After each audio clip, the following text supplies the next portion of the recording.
মৃত্যুর সময় যখন মানুষের আত্মা বের হতে থাকে তখন তার কাছে 5 জন ফেরেশতা আসে। প্রথম ফেরেশতা যখন আসে তখন তারা তাঁর শেষ নিঃশ্বাস নিয়ে চলে যায়। তাকে প্রশ্ন করে, আজ তোমার শক্তিশালী শরীর কোথায় গেল?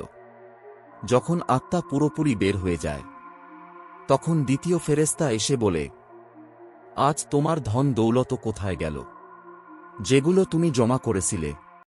যখন জানাজায় ওঠানো হয় তখন তৃতীয় ফেরেশতা এসে বলে, আজ তুমি এতটা লম্বা সফরে বের হয়েছ যা এর আগে কখনো বের হওনি, আর তোমাকে এমন ঘরে শোয়ানো হবে যেখানে নিঃশ্বাস নেওয়ার কোনো জায়গা নেই। আর যখন তাকে কবরে শোয়ানো হয় তখন চতুর্থ ফেরেশতা এসে বলে, কাল পর্যন্ত তুমি জমির উপর চলাচল করছ, আর জমির আজ নিচে শুয়ে আছো। কাল পর্যন্ত তুমি হাসছিলে, আর আজকে কান্না করছ। কাল পর্যন্ত সবাই তোমার সাথে ছিল, আর আজ তুমি একা।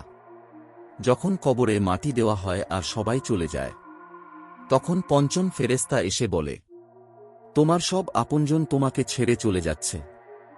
যদি তারা থেকেও যেত তাহলে তোমার কোনো অসুবিধা হতো না। কবরের আযাব থেকে হেফাজত করুন, আমিন।